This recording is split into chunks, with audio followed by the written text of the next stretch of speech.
Jamie worked. Jamie worked unbelievably. She broke Jessica for night terrors.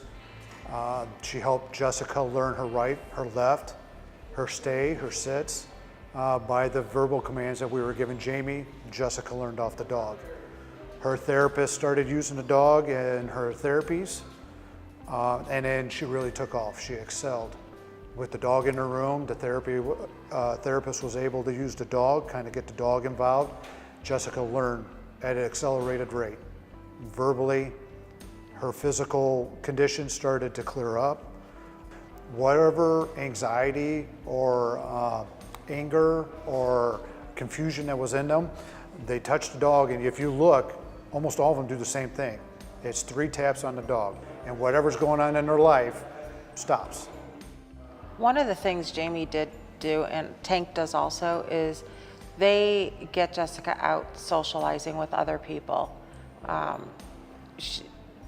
She won't necessarily walk up to a group of people if she's by herself and introduce herself, but if you put a dog on a leash and she's with the dog, she will go up to anybody and introduce herself. She'll introduce the dog, and she will sit there and have a conversation with somebody for an hour if we let her.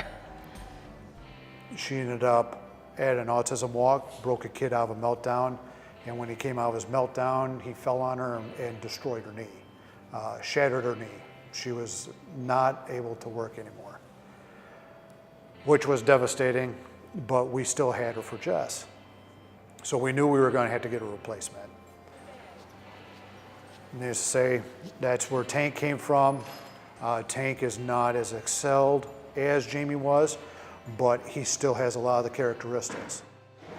Activity would be giving him his favorite treat. I'm not the individual would be popping his head up. What else do you like to do with Tank, though? But taking him for a walk, if he can survive that past 2 miles of it. Take him for a walk to let him out. Play with him on the leash sometimes, because he'd be happy on the leash if you're off the leash.